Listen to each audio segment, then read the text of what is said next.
I know what you're thinking. Dave, I've just heard way too much of you. I understand, but this was pretty important stuff, and I wanted to get it covered and turned around really quick. So let me paint you a picture. Early Friday morning, me and my family, we get up, we load the car, and we head off to where our church's headquarters and temple is. The beautiful thing about that place is I get very little cell coverage out there, so I can just unplug and visit with friends, and I attended the temple, and then I attended the church on Sunday morning, and then about 2 o'clock Sunday afternoon, we start to drive home. And I was just thinking to myself, man, life is good. I didn't have to answer the phone once, I didn't look at the news, and then I got about 40 miles from home, and my phone began to blow up with the news that 2 banks had collapsed over the weekend. Now, if you've listened to this podcast for a while, you know I've had some very real concerns about the economy and the direction it was headed. And the fact that these 2 banks collapsed only served to tell me that those fears were very well founded. So as normal, whenever I have questions about the economy, I call Kelsey Williams. Him and I had a conversation about these bank collapses and what they really mean. Stick around for some unfiltered information on the economy that you're not going to get very many other places from a guy way smarter than me on this impromptu episode of the Mormon Renegade Podcast.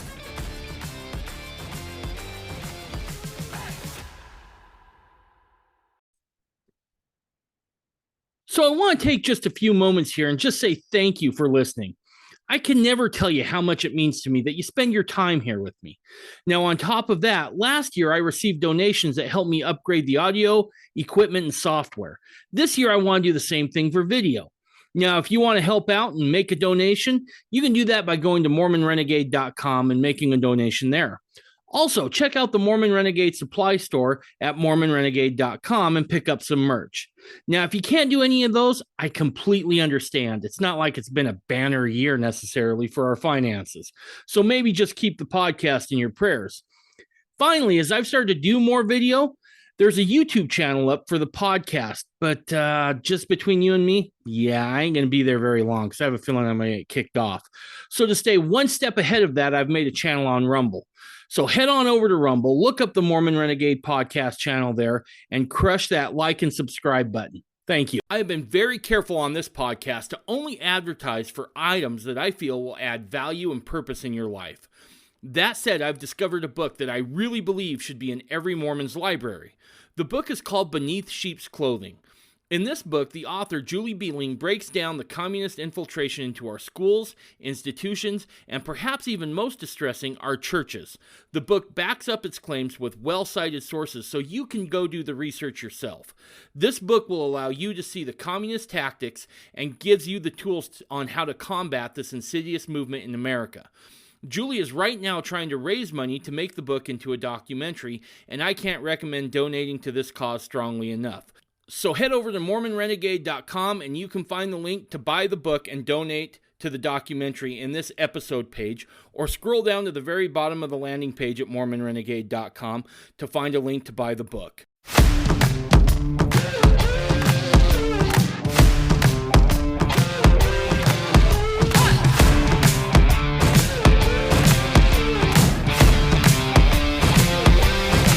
You're listening to the Mormon Renegade Podcast.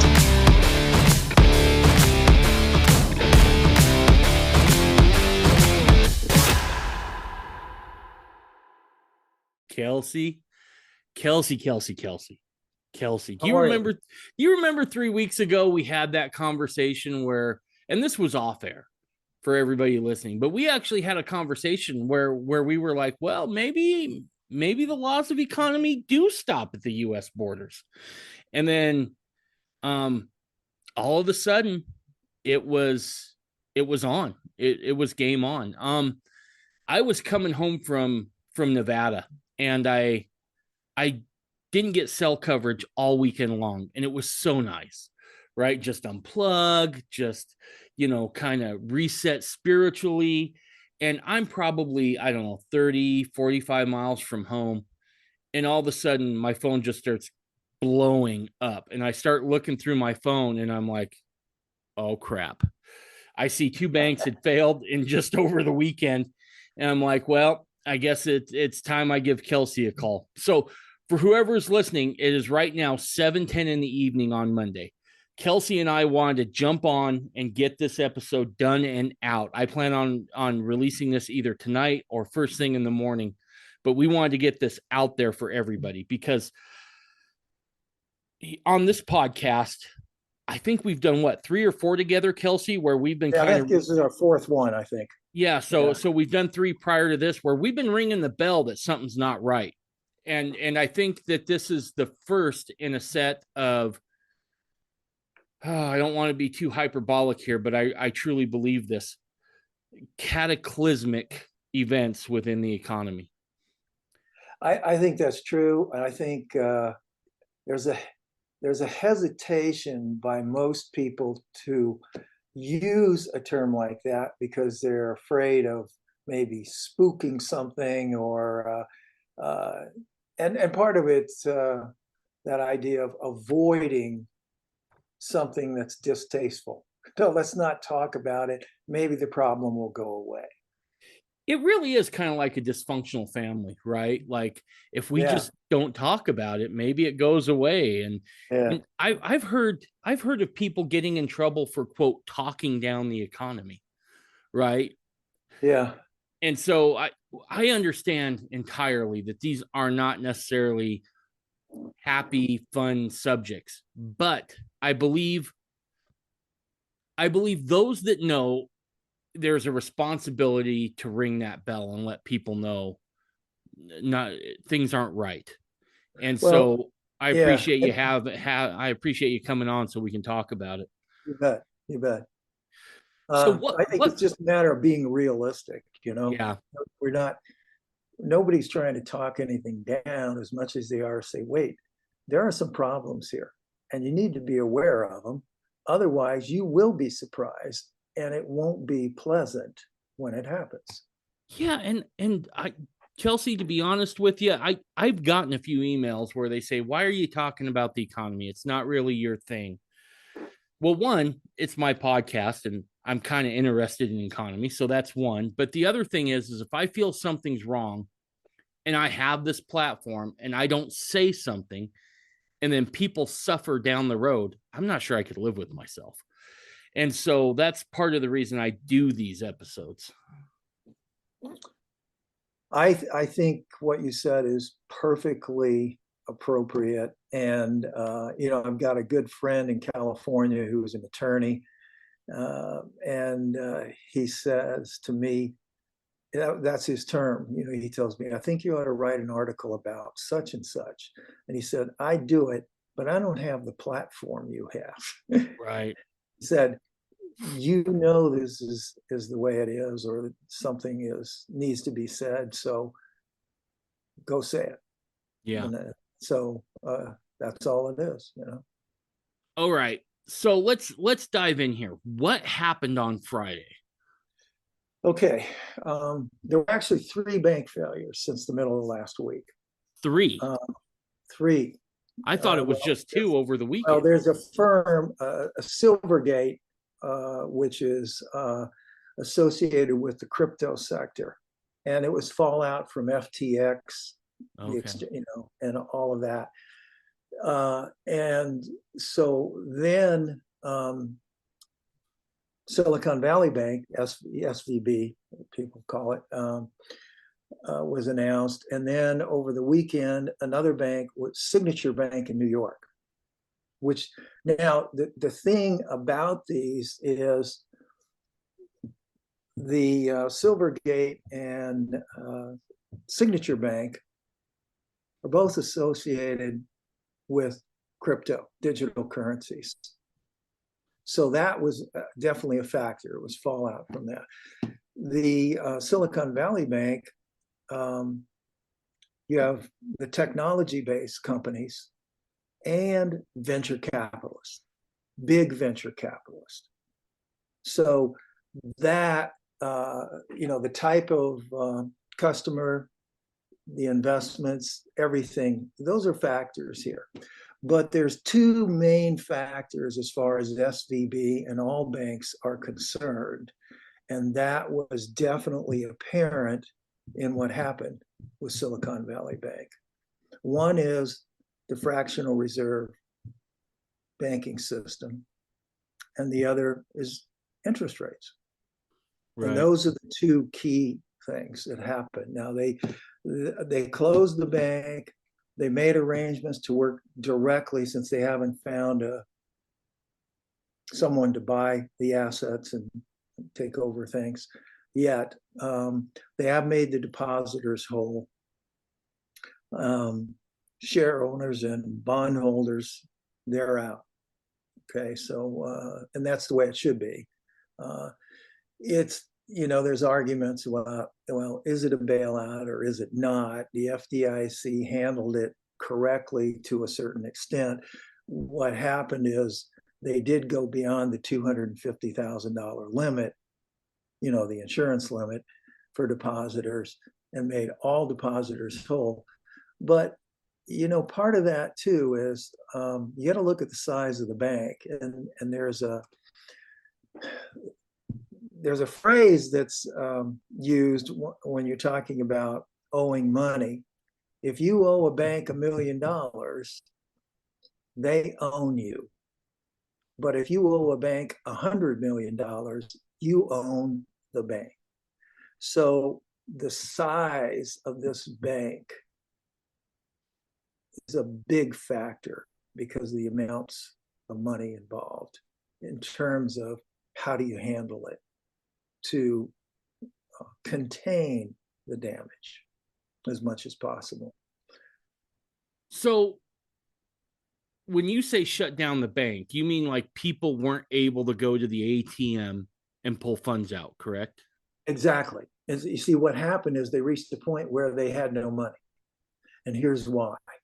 And this is the first part, I guess, of that two-part thing that people need to understand if we want to understand how does the bank get to this position, what actually happens.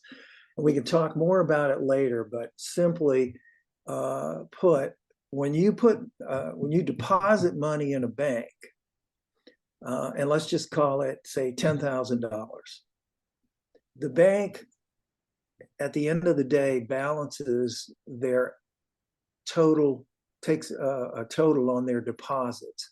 Of that total on their deposits, they are required by federal regulation, it's Federal Reserve Regulation, Reg T, to maintain 10% of those deposits on hand in the event enough people want their money quickly. The other 90%, they're allowed to lend out. Now that practice, that fractional reserve banking is the way the banks operate. The reserve requirement varies from time to time, but it's been 10% for quite a while, and I don't see that changing. Technically, what that means is if a bank falls below that 10% reserve ratio, they're in violation. The regulators would see that as a problem. They would call them insolvent. I would say they're insolvent anyway, because they don't have enough money.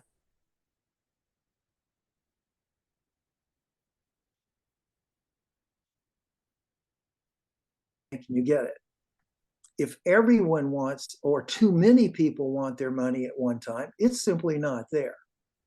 All right. Now, what happened is you had depositors associated with high tech and crypto and other things, but for whatever reason, they needed to pull money out.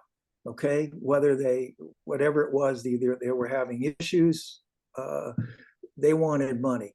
When they went to draw their money out, the bank, of course, complies with that until you reach the point where you've exhausted your reserves. Because once you do that, you're bankrupt. Okay, right. You don't have more money.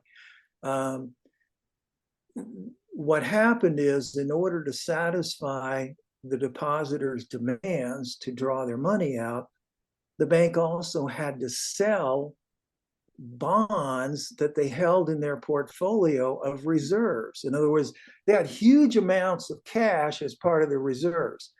So they put it to work. They would normally own treasury bonds, but they also, a couple of years ago, bought a lot of mortgage-backed securities. Well, interest rates have been going up. And when interest rates go up, the value of bonds declines. And we'll talk about that later. But what they're doing is they were forced into selling assets on the books or money that bonds that they had at losses. So it's a combination of paying the people they owed, as well as selling assets at like fire sale prices in order to pay them off. So that is a combination of two things. That's what put them in the position of not being able to give any more money back, and where they'd be technically considered bankrupt.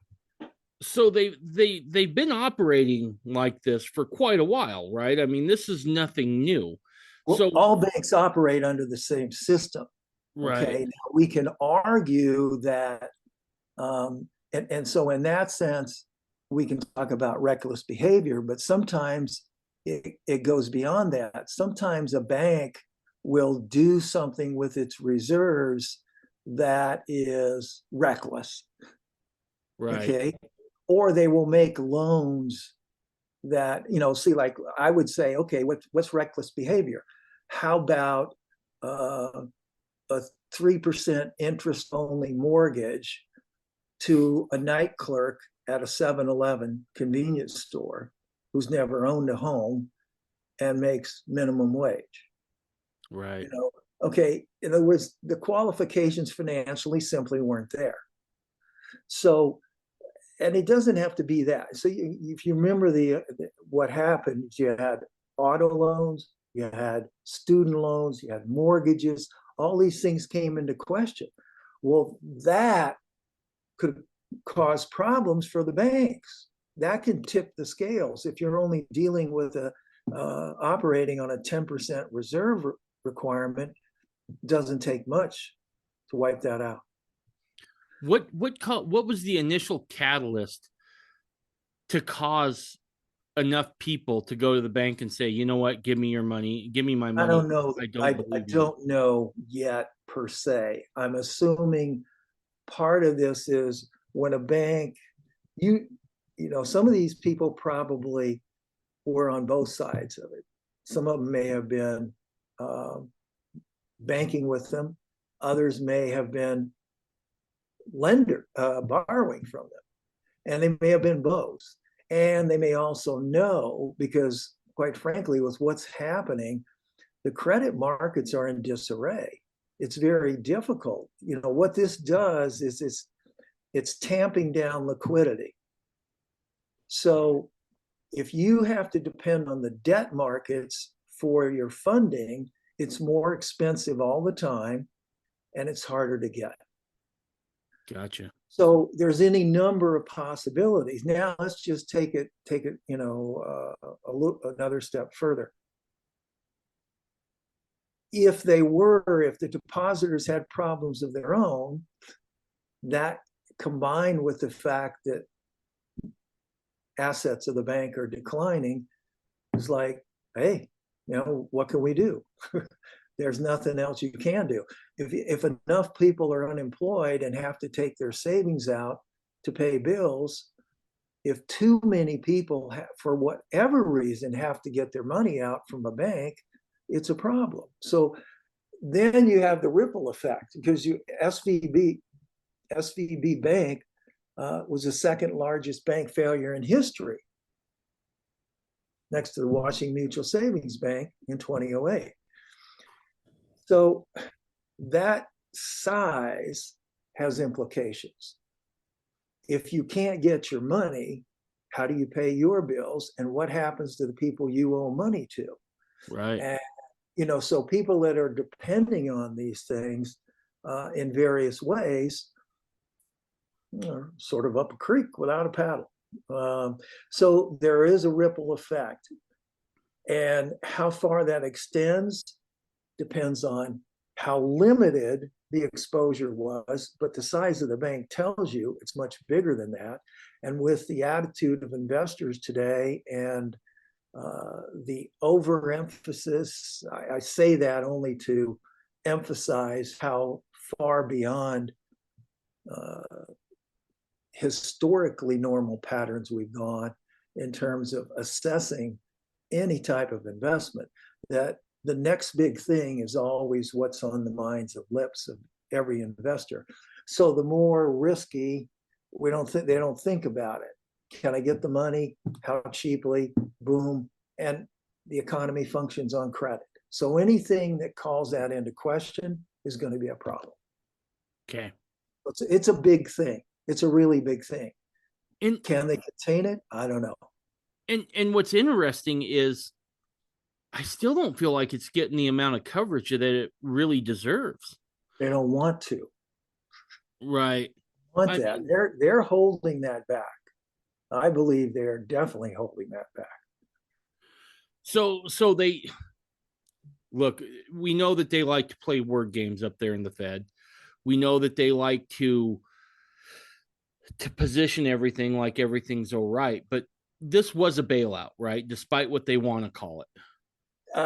I would say yes, but if the bailout portion applies more to the fact that they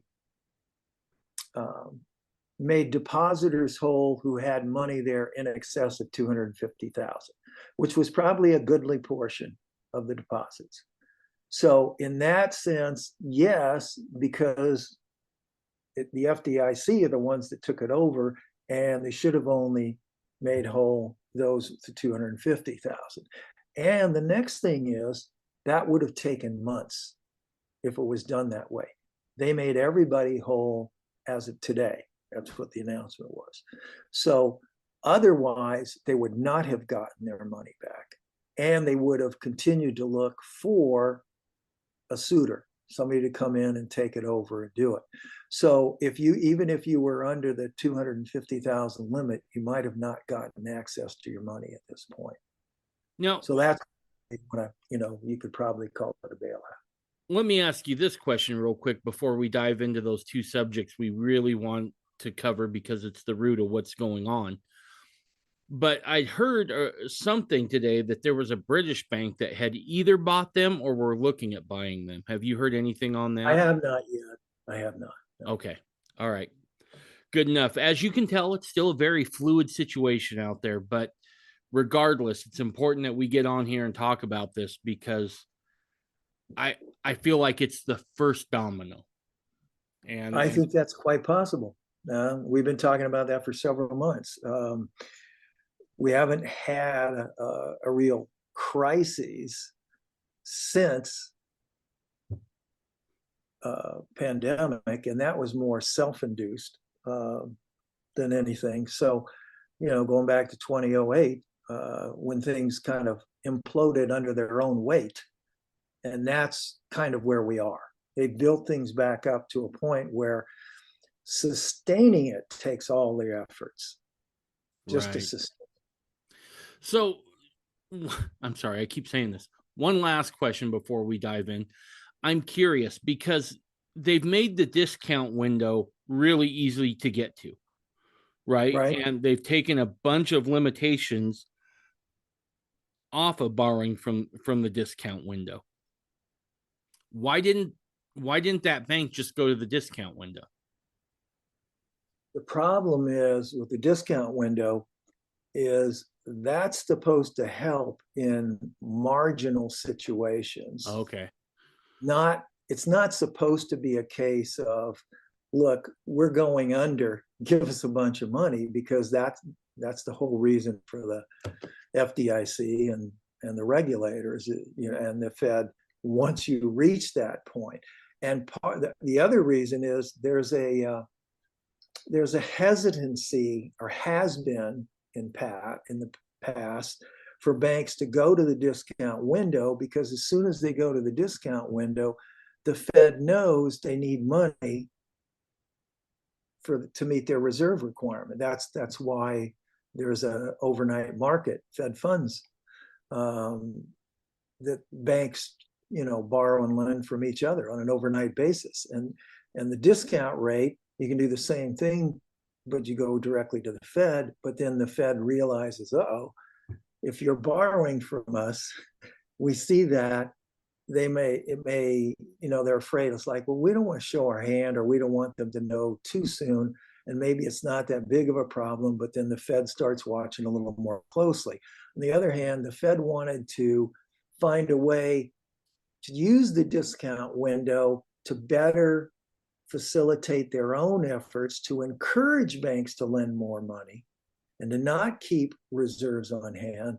And so they made it easier to borrow from the window directly.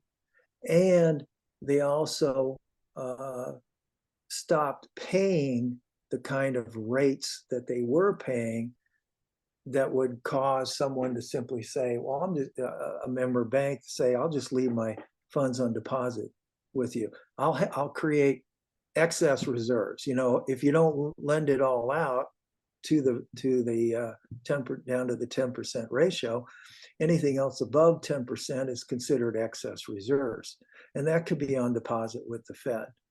They have accounts there. So it was more a matter of not wanting the Fed to see directly what they were doing. But I think we've reached a point now where everybody's aware of that. And if it's an attractive enough rate and the banks feel good enough about it, they're going to borrow from them. Right. For whatever, because they can borrow. It doesn't have to be just to meet reserve requirements. I thought the regulator's job, I thought this was part of the promise of the Fed, right? Is that they were going to step in and make sure stuff like this doesn't happen. We have regulators. How did they manage to fly under the radar in such precarious position for so long? Because I can't imagine that one day they were fine and the next day they were broke, right? I mean, there's subtle steps in between. Yeah. Again, I think this is part of the banks create an appearance of doing very well. And if they are doing well, it's easy to present that aura, even if things start to turn. At this point, I think it's more a factor that the longer the Fed continued to raise rates, the sooner there was going to be a problem, because it's just a function of the fact that you're marking down assets continually, because bond holdings, are affected directly. So the higher interest rates drive, the value of the bonds is declining. And as that happens, it makes everybody more vulnerable, regardless of the situation.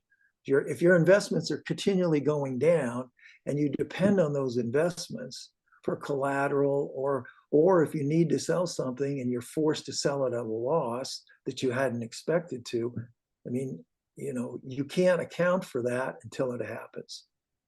Right.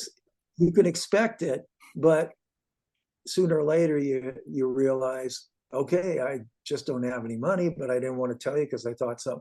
And you just see the way everybody is. They're betting that the Fed's going to change. This Fed pivot thing, the Federal Reserve reverse. They'll not do this. They'll do this, and so nobody really thinks they know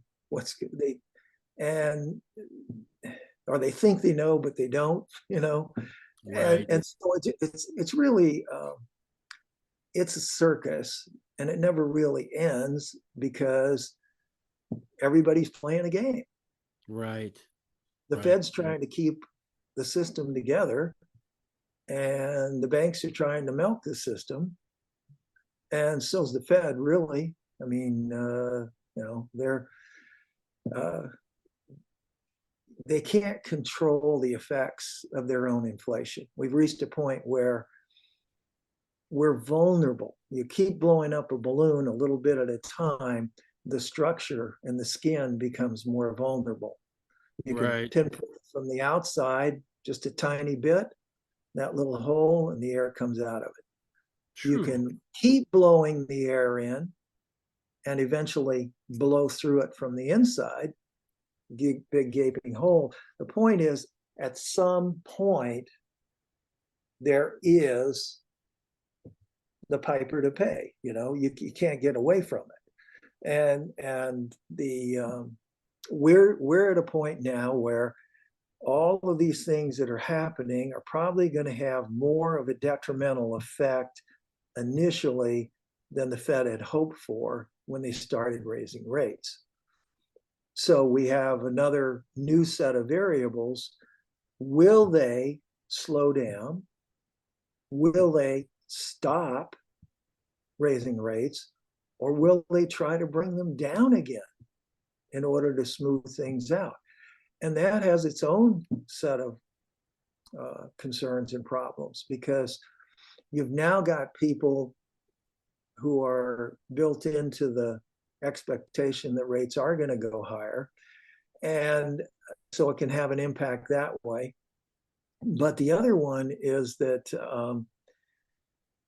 they may go overboard trying to accommodate a situation that looks like it's about to run out of control, in which case they may end up doing something to really damage the dollar from this point, because they would, pull out all the stops. The helicopter money Ben Bernanke referred to is a real possibility. It'll be in digital form, but you can just imagine regular monthly checks, because it looks like we're going into a depression. And so we got to save people. And and that would they would be fighting the obvious.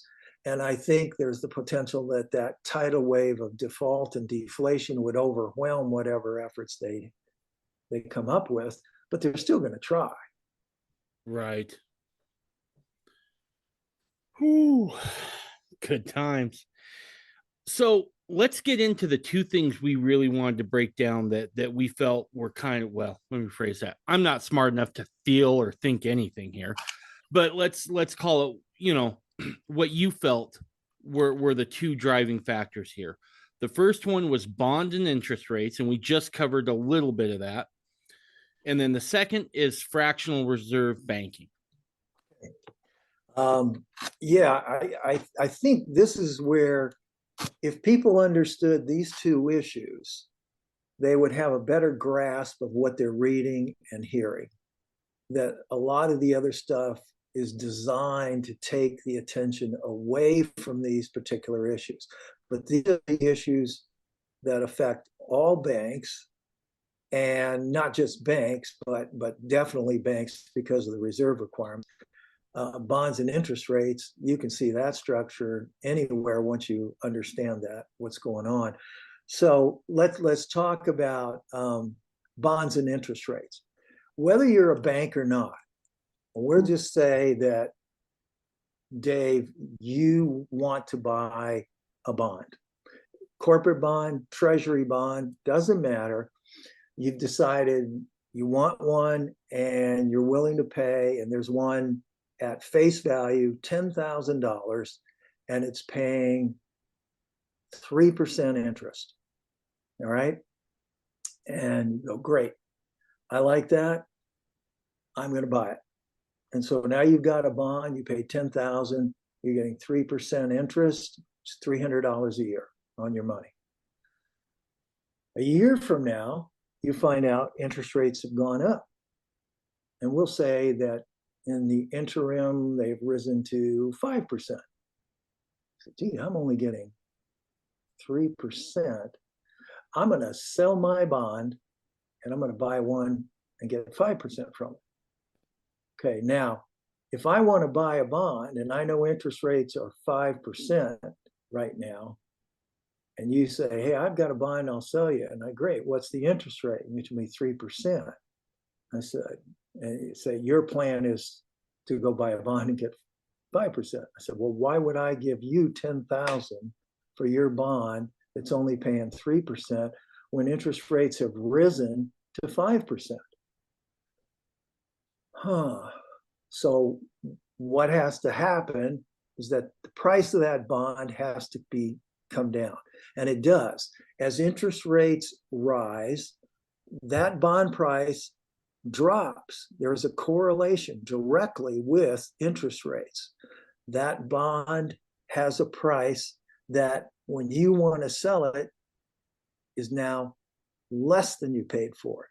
Maybe it's instead of 10,000, you're going to be able to sell it for 9,000. You've lost 10% of your money. Now, if you hold it to maturity, whenever that is, you still get your money back. But in the meantime, you have a market value that's adjusting always continuously to the changes in interest rates. So unless you're willing to hold it to maturity, you're going to have to take a loss when you sell it. Now, that's true whether you're just an ordinary investor buying bonds in, General Motors, corporate bonds, or, it doesn't matter. U.S. Treasury bonds, any bond has a fixed coupon, an interest rate. And it's always based on $1,000 par value. So if you own bonds, you have what is called interest rate risk for your investment. If rates go up, the value of your bonds declines to meet the actual interest rate change that's out there. So what we're saying is at a cheaper price, your bond is the equivalent of earning the new 5% rate. If I give you only 9,000 or whatever that actual number, there's a formula that, and I pay 9,000, I'm getting 3% based on 10,000. So the 3% on 10 as a percentage of my 9,000 works out to be that higher interest rate. Okay, that's what is actually happening. So there's always a risk. So that was happening if bonds, treasury bonds, mortgage-backed securities, whatever it is, as rates continue to rise, you've got these bonds out there that are losing value. And a bank that's holding a bond portfolio is watching those assets decline. And they're declining. So SVB was forced into selling because they needed to pay their depositors who wanted their money. Okay. That's okay. So it would be like you saying, okay, you come home, you tell your wife, I got laid off. We've got money in the bank and we have some investments, and if we need to, we'll sell them. And you get to the point where you have to sell your investments because you've got to pay the bills. And what happens when you go, well, I've got those bonds in there. You could have stocks that have dropped in price, or you could have bonds that have dropped in price, or whatever. But the point is, if you're forced to sell them at lower prices, you're not really getting the money out of them that you expected, or the growth that you had put it in there for originally. So you're forced, that's what they call forced selling. It's not the strictest definition of it, but forced selling is what they do when you get a margin call. They just liquidate what you have on hand. But you are being forced to sell because of circumstances. That's my point here, is what's your choice? You sell it at a loss because you need the money. You didn't want to, but you had to because you had those obligations. SVB Bank, Silicon Valley Bank, had to meet the depositors' demands for withdrawal. In order to do so, they had to sell bonds that were part of their reserves, their reserve portfolio. So because they had those bonds on the books at what they paid for them. Now they've taken a realized loss. Well, that money isn't there. So that's what tipped the scale. Okay. Two things real quick, because I just want to make sure I understand it, because like I said, I'm still trying to wrap my head around all this. You basically cash out those bonds that are worth less than what you bought for them because the cash on hand looks more appealing than holding on to the bond. You're basically like, well, how do we keep the doors open kind of a thing. Well, yeah, they didn't have any choice. They had to sell if they were going to meet the depositors' demands. Now, and imagine yourself as like, if you had to sell something to meet the demands of creditors, you're doing that because you're trying to postpone what may be an inevitable event. But as soon as they had to do that, they realized there wasn't anything else they could do. And it tipped the scales. It was like, if we don't do this, we can't pay them. So it will show that, I mean, we say now, hey, we can't do this because we'd be forced to sell bonds at a loss. So, you could be saying, okay, I want to contain the damage. I don't want too many people to know I'm in trouble.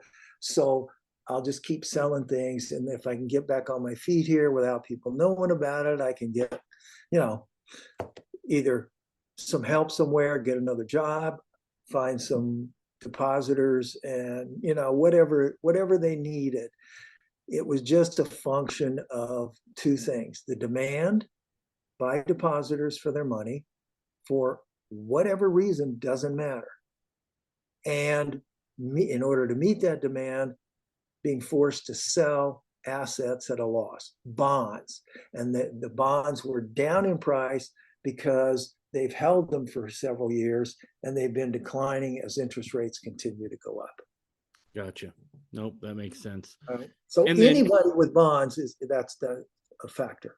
Okay. And excuse me. I read an article on CNN, and I've got that, and I'm going to throw that in the episode notes, as well as your 3 articles.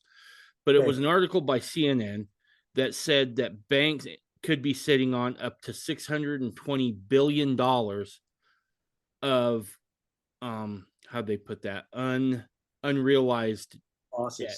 Unrealized losses. And that's what we're talking about here. That relates back to those bonds. Again, who are the largest bondholders? Banks. Who owns the largest amounts of treasury securities? I mean, in this issue, we're talking about banks. So let's face it, what would a bank put their money in? Bonds. Mostly it's treasury bonds, but it's still a bond, and the interest rates have gone up. And so over time, their bond portfolio declines. So any bank, so how many billions of dollars, how many are in banks, and how much money is in bonds? It's a big number. So I don't, you could have told me $1 trillion and it wouldn't have fazed me as far as how much money could be there in unrealized losses. Well, it's just from CNN, so it probably is closer to $1 trillion. Right. Yeah. So.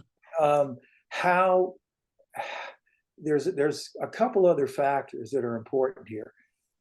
The maturity of the bond is an issue.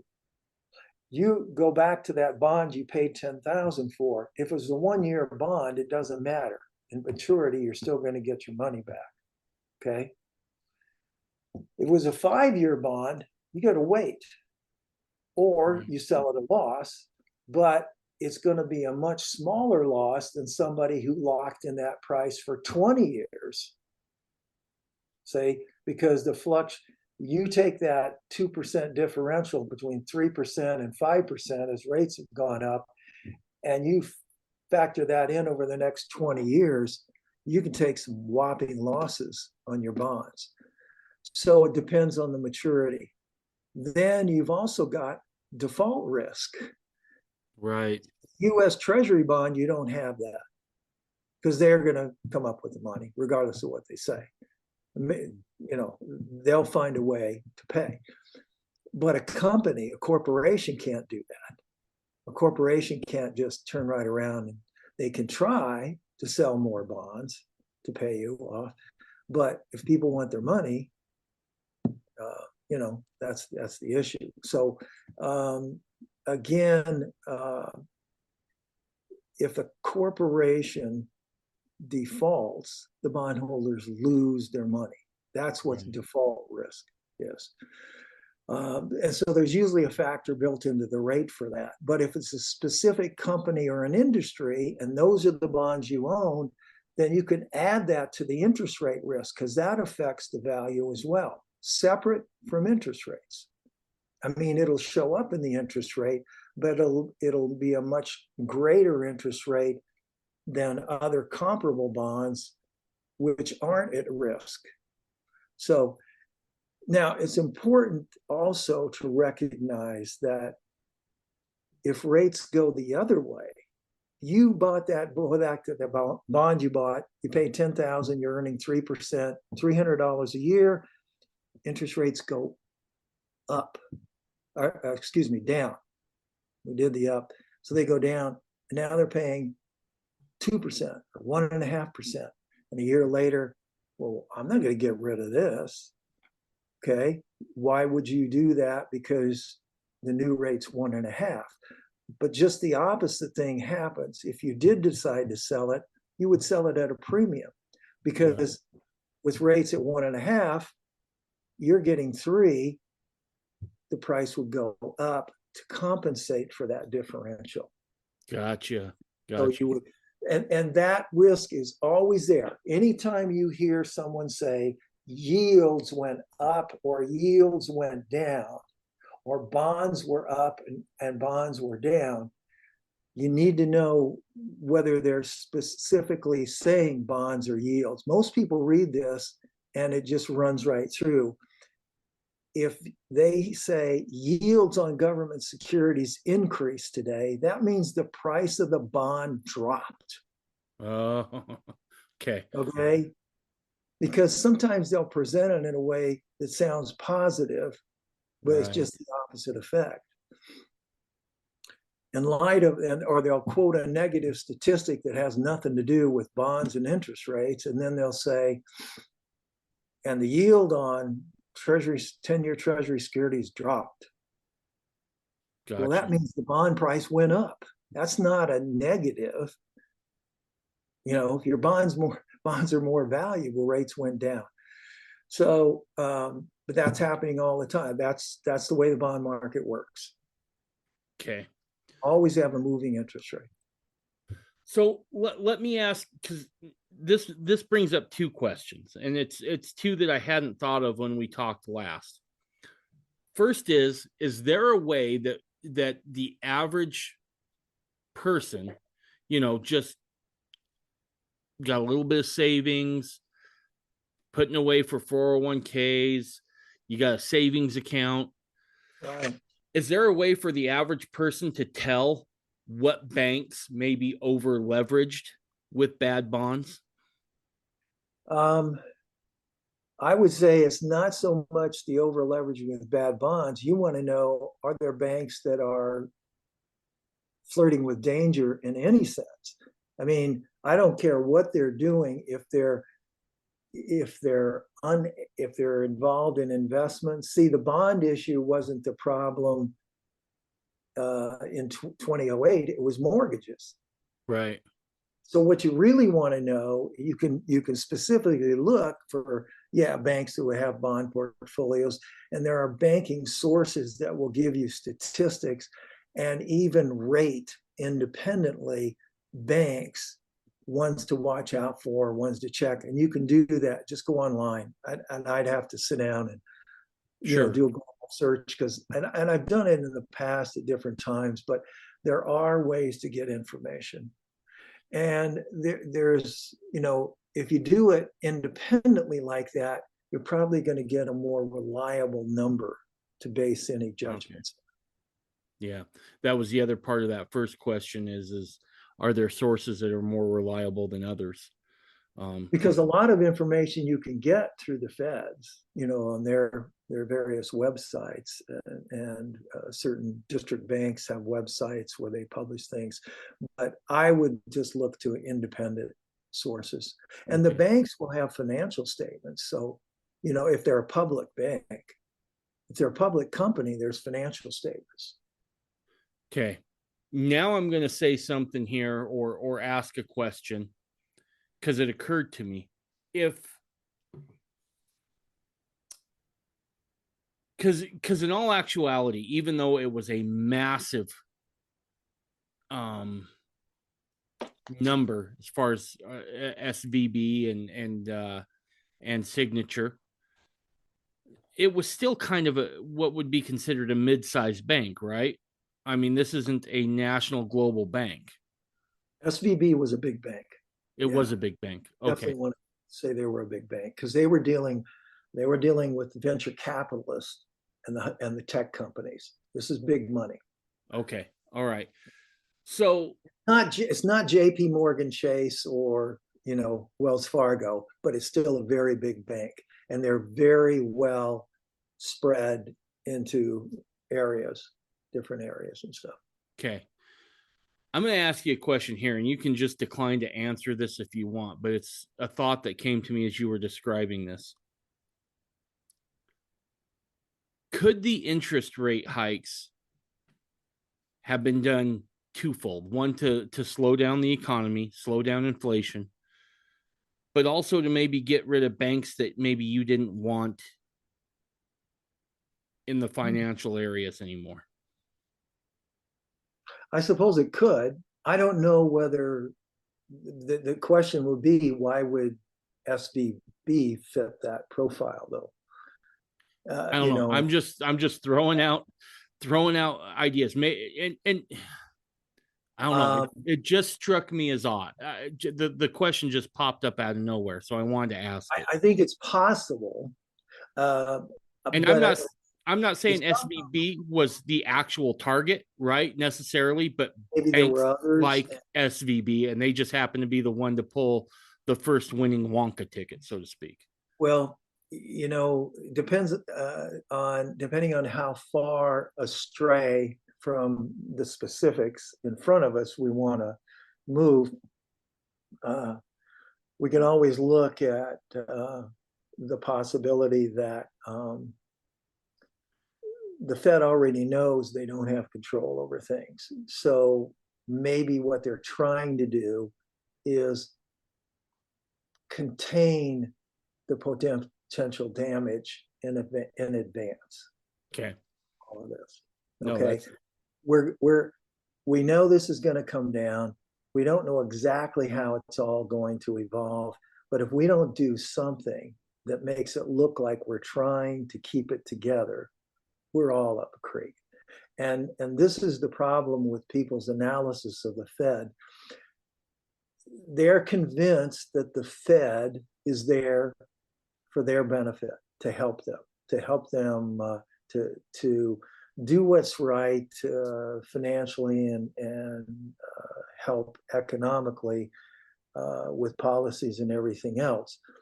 But it's a little more self-serving than that. We've talked about it before, but the Federal Reserve is a private institution.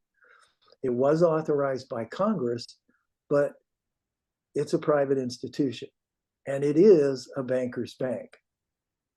And the way it operates is that the central bank provides an environment for member banks to create money in perpetuity through fractional reserve banking, which was the other thing that we want to talk about further. Yeah.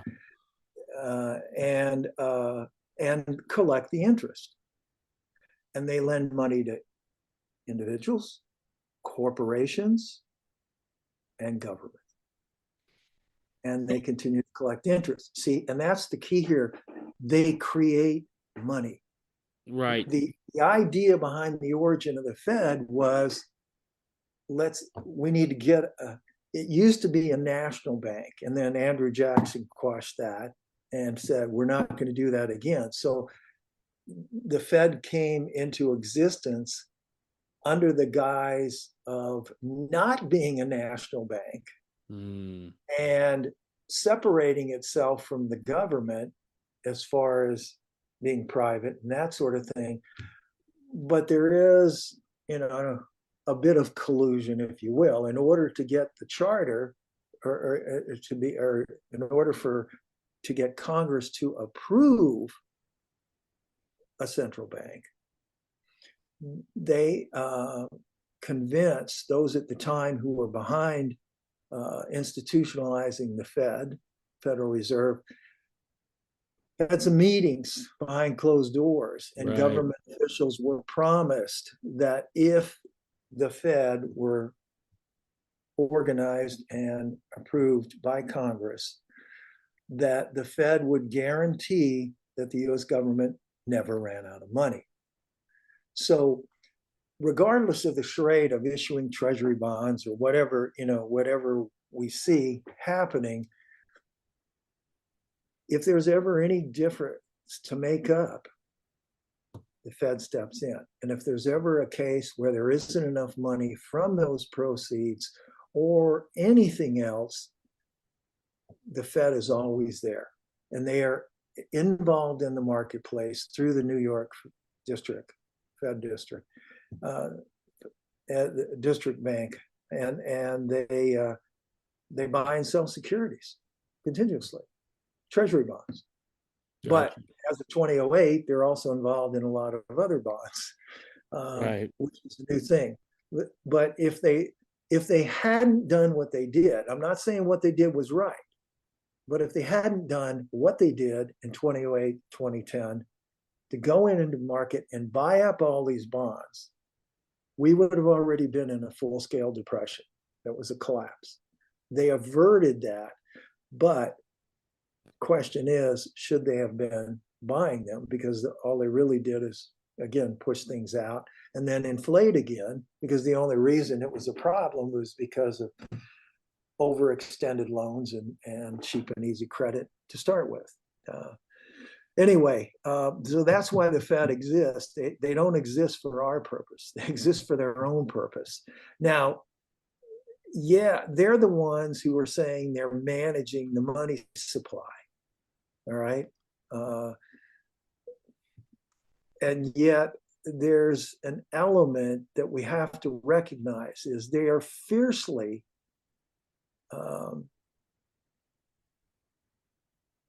cautious, if you will, about their independence.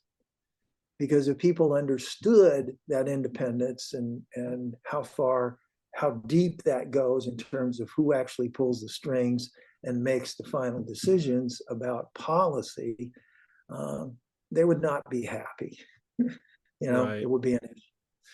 Regardless of that, if you take that whole conspiracy idea and set it aside, the Fed has always maintained that they are going to try to avoid recessions by managing the economic cycle. And that's why they're involved in the markets. But that's ridiculous to think that billions upon billions of decisions involving trillions and trillions of dollars can be managed by 12 men around a table. It just doesn't make sense, but they're trying to. That's what they say. Whether they are or not, that's what they've said their purpose is we're going to do these things and we're going to make this way. Obviously, there's a motive there, because as they create money, they lend it, people borrow, they spend more, they borrow more money, so there's a cycle there that's good for the Fed and the banks. But thinking that, again, if you set any conspiracy ideas aside, the Fed hasn't done a very good job of managing things, because first of all, they're the ones who create inflation. By expanding the supply of money and credit, they create the effects that we see in the terms of the loss in purchasing power of the US dollar and higher prices for goods and services. That's the result of the inflation that the Fed creates by expanding the supply of money. Whether you think it's right or not, somebody can argue all day long that they need to do that, they have to do it, there's a purpose behind it. It doesn't matter. That's why inflation is what we have the problems that we do. It's cumulative, it's unpredictable, and over time it becomes more volatile. Gotcha. And that's part of what we're seeing. Is you get to a point, it's like you don't have much room to maneuver. When you first start out, you blow air into a balloon. There's a lot of empty space in there. Let some out, blow some in, let some out, blow more in. when you get it to the point where the balloon is extended, how much more air can you inject into it before it pops? Right. So, so you got to try to let some air out carefully. Right. No, that makes sense. So they're fighting the effects of their own policies is what's happening now. And they've done not a good job because the Fed caused the Great Depression. And they've admitted that. Sure. You know, it's in the records. They caused it. They didn't cause the crash, but they caused the depression. They created the conditions that led to the crash, and the conditions were because the economy was already in a down cycle before the stock market crashed in 1929. It's like a fireman it's like a fireman who sets a fire to a house just so he can try to just so he can come back on his truck and put it out. Yeah. Yep. So where does fractional reserve banking fit in all this? All right, that's our banking system. And again, that's what we talked about earlier. When you put your money in a bank, the banks lend out as much as 90%. They have required to keep 10% of all the total deposits on hand. Now, here's what happens. That's just the first step. You go to your bank and put in $10,000.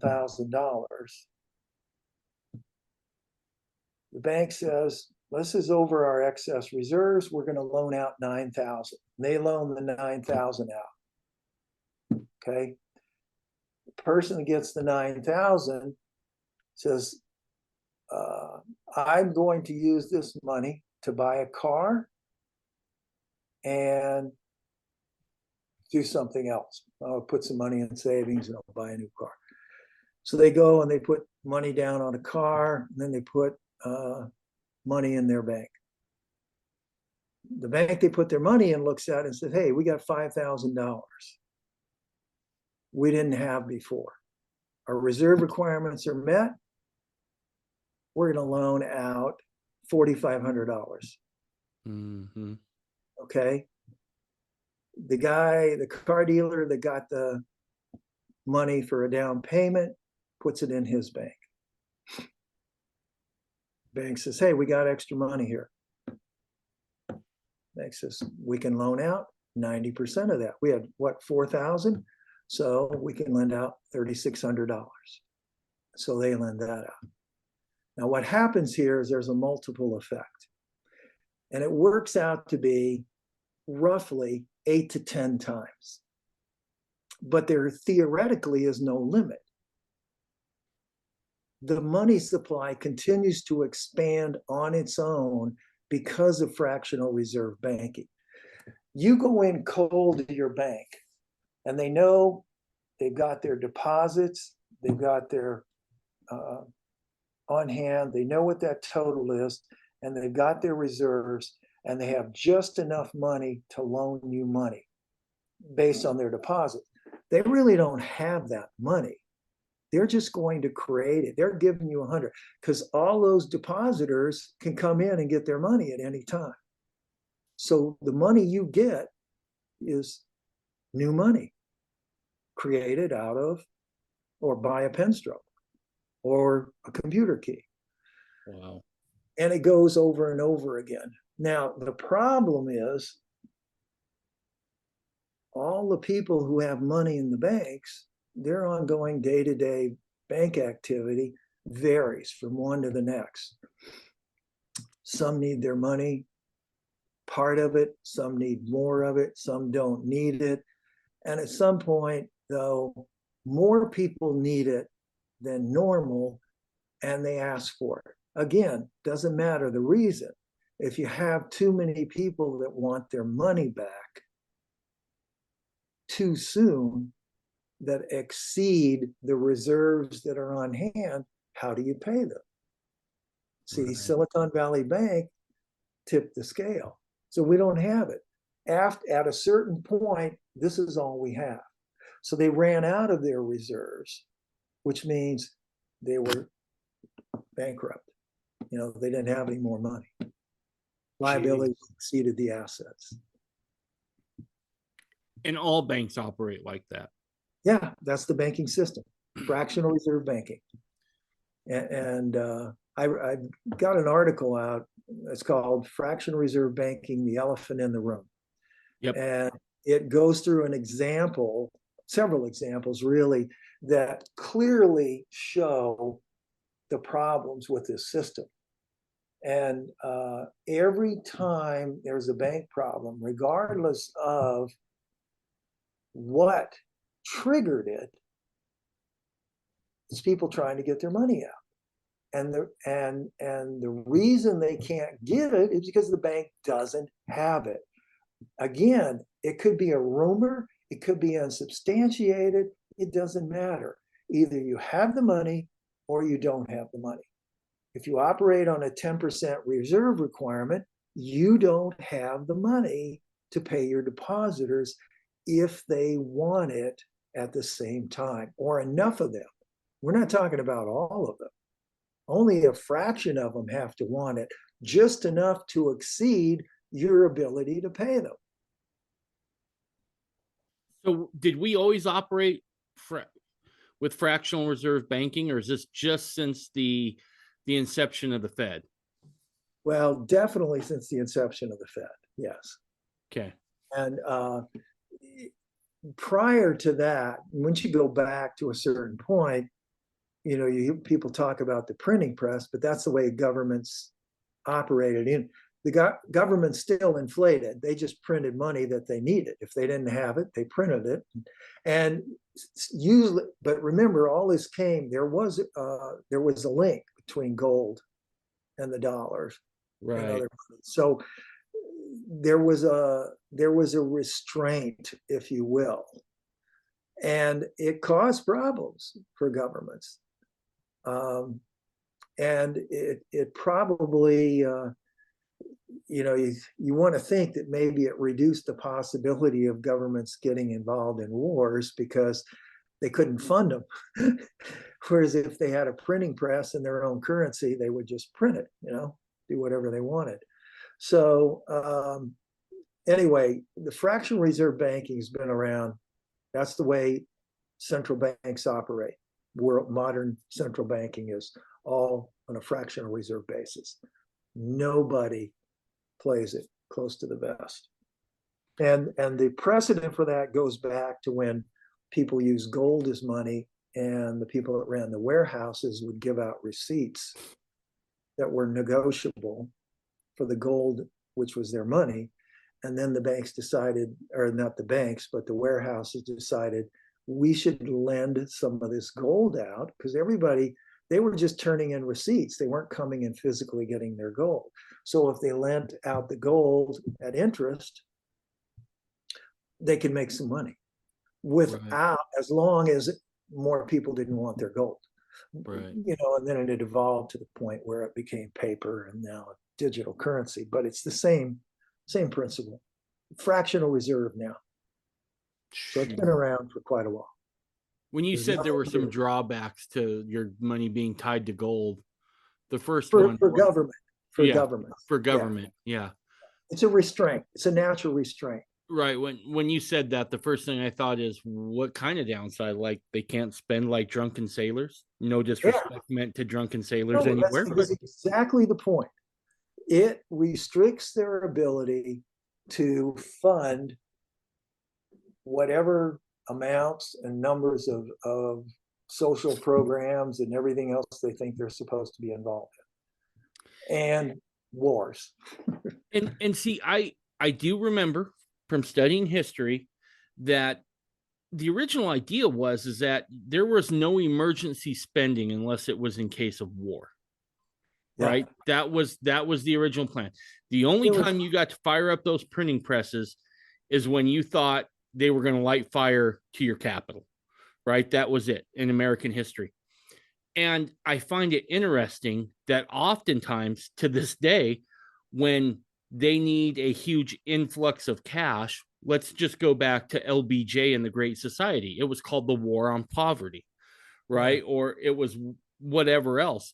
And it makes you And again, I know I'm jumping on the conspiracy train here, but it makes you wonder, how often have we enacted war or military interventions that we later called wars, uh, for the reason of being able to fire up those presses?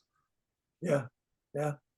No, So, I agree. There's and or that it just the fact that we have that type of a system allows them to do that. You know, right, if they couldn't do it, that was governments were so happy to get off the gold standard after World War II because it's like all their motivations were put on hold. As long as you had a gold standard, they were limited, but that was the purpose. right. Government was supposed to be limited.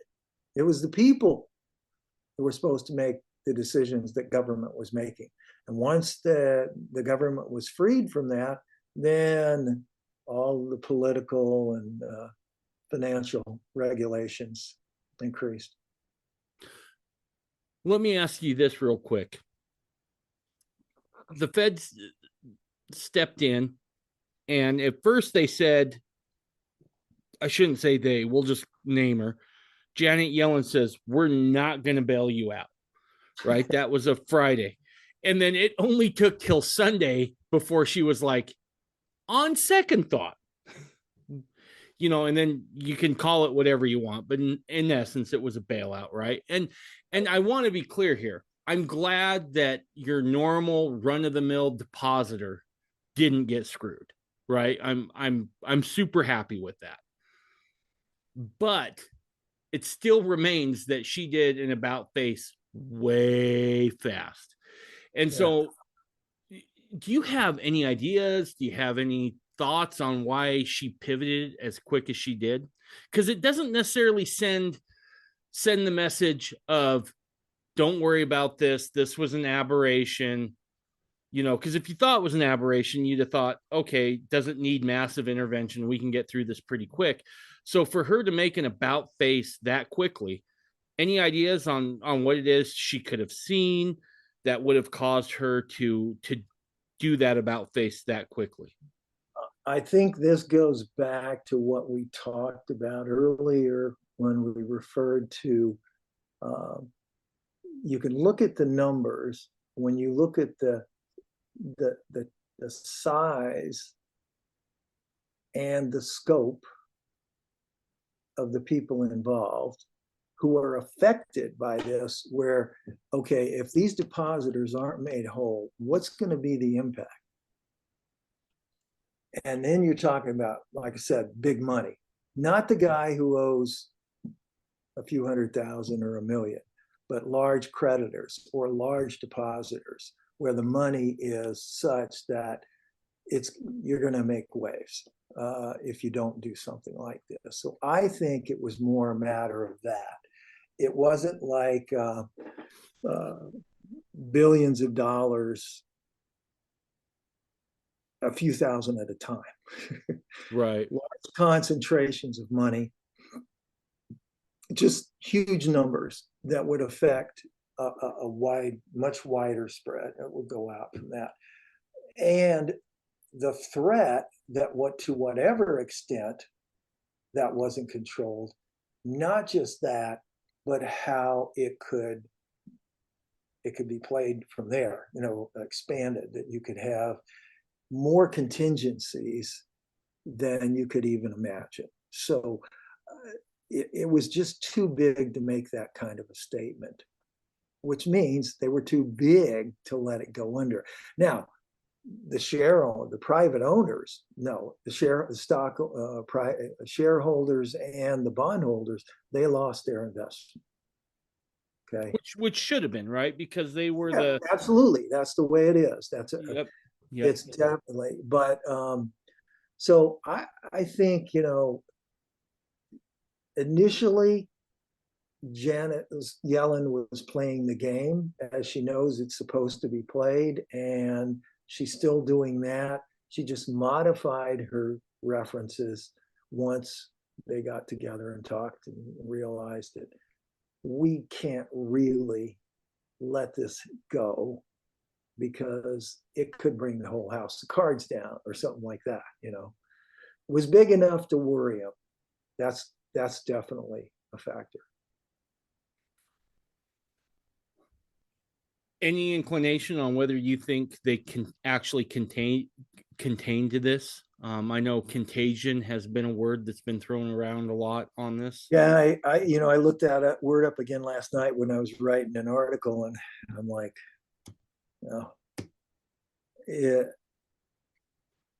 the potential is there, okay, because of the size and the scope and the position we're in.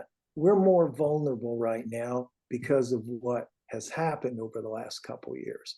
I know the credit markets are very vulnerable. They were on a razor's edge before. You've got banks on a 10% reserve ratio. So there isn't a whole lot of wiggle room to absorb and contain damage. So it's I think we're at a point where, yeah, it could. I felt that way before. The problem is I've seen it too often where, I mean, when I think back at 2008, and I'm just like, oh, how did we ever get out of that? The way we did. How could people turn on a dime like that and buy into all that and accept it? Now, the economy didn't get moving that quickly, and that was a big concern. But they kept the system from imploding because the Fed jumped in and started buying bonds in the open market. That's what saved the bond market, is the Fed's purchase of bonds.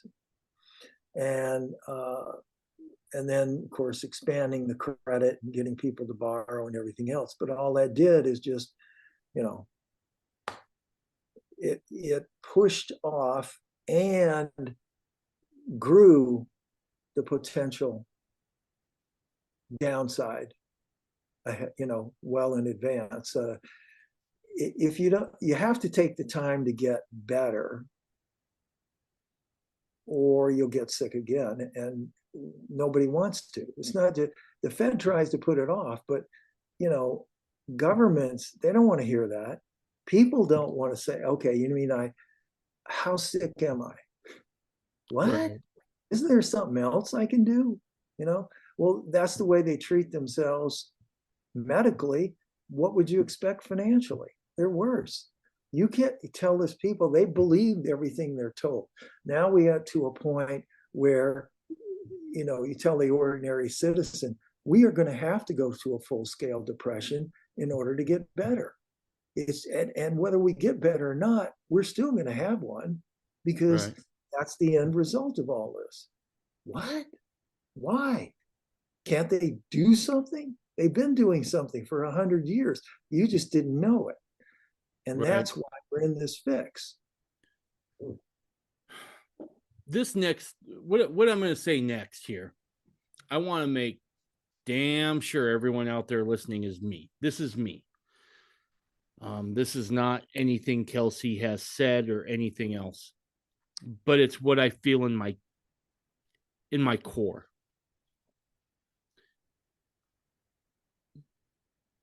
This is the first in what will be a long series of cataclysmic changes to the economy. Prepare and prepare and prepare. Get your lifeboat together. Get food in your house. Get your reserves on hand. Do whatever it is you need to do to get ready. Go see Marcelo down at Food Storage Prep in South Jordan, Utah. I had him on the podcast. He told you what hyperinflation looks like. He told you what depression looks like. Start reading your grandparents' journals and figuring out how they got through it. It is coming. There's no look, whether it happens today, tomorrow, a year from now, 10 years from now, depression is the natural result of what we have been doing. And as I said at the beginning, I questioned, you know, maybe I didn't know as much as I thought I knew about economy. And I'm not saying I still know a lot about the economy, but I know enough that you can't continue to print money and have it turn out good in the end. It just does not work in a capitalist system. And we still do have a remnants of a capitalist system. I'd make an argument we haven't practiced true capitalism in about 100 years, but there's enough there that it will still have the same result in printing all that money. The other thing I'm going to say, take what the experts say with a great big grain of salt. Go back to Hurricane Katrina. They told everybody, get to the Superdome. And everyone went. And the horror show that happened after that was so bad that the Saints owner, Mickey Loomis, called in a priest to basically exorcise the whole Superdome. Rapes, murders, beatings, whatever. But people listened to the experts. The same people who created this mess are the ones trying to tell you that there's nothing to see and to move along.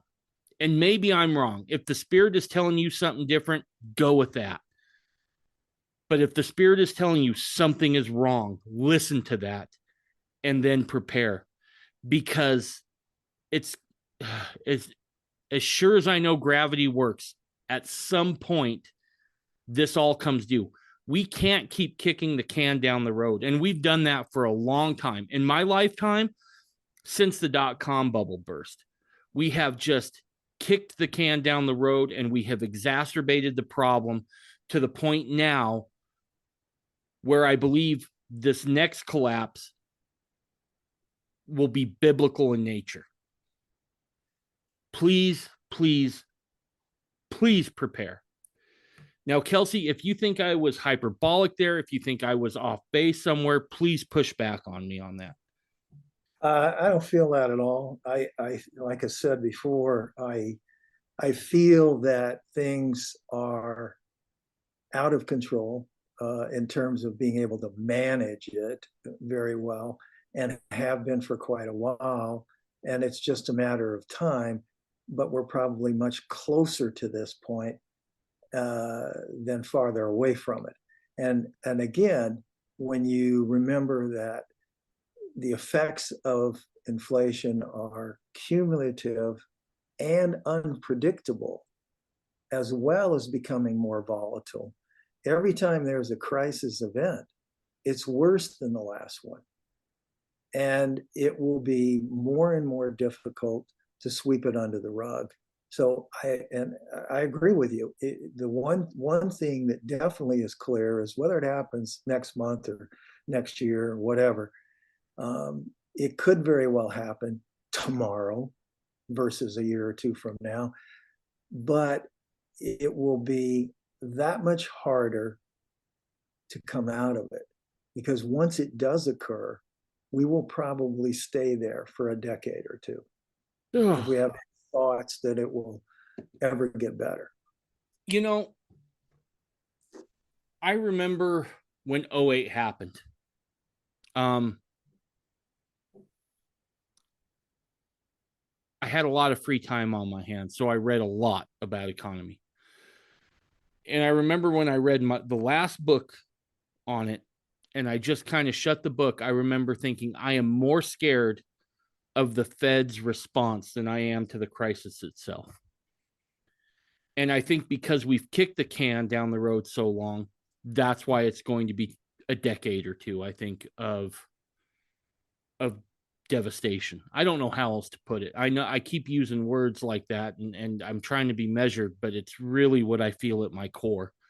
And if I'm wrong, you'll never meet a man who's going to be happier to be wrong than I will be.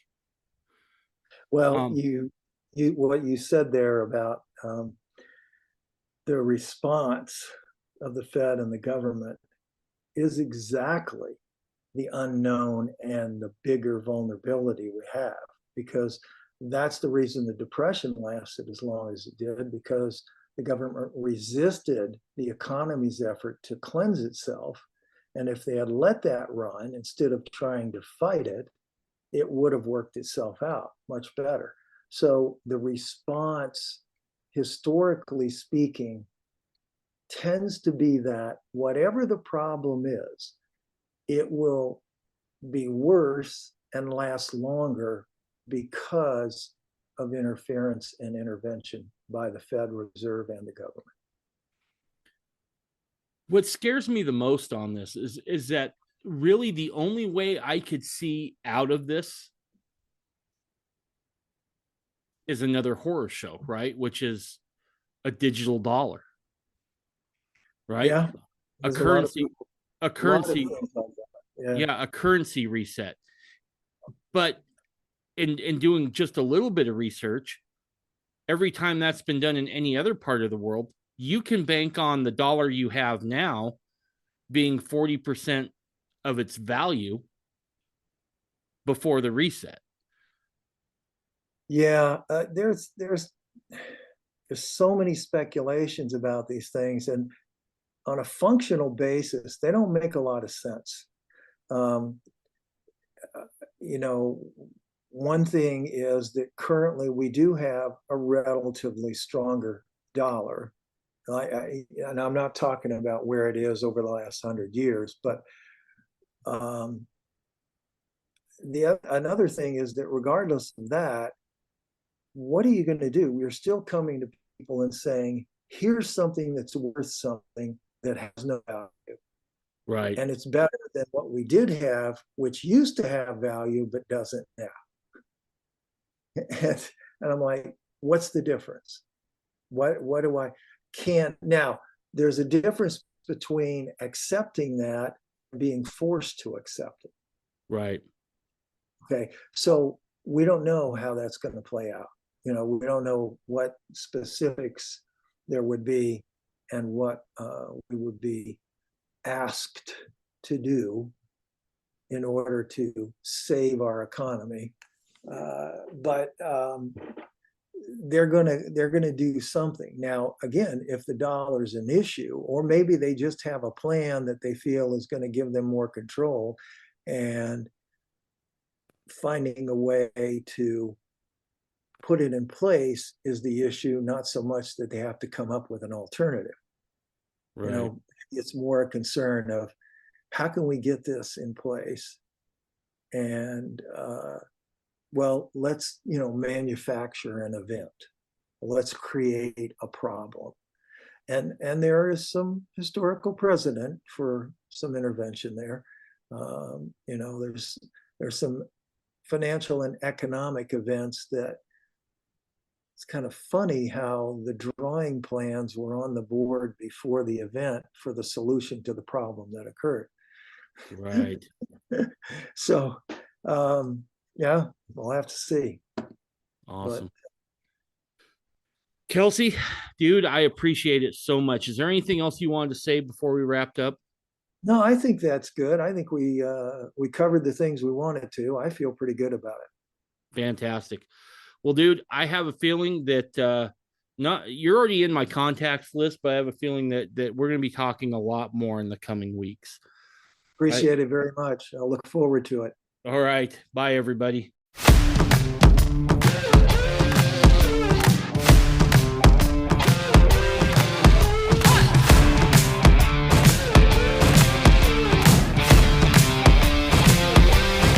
You're listening to the Mormon Renegade Podcast.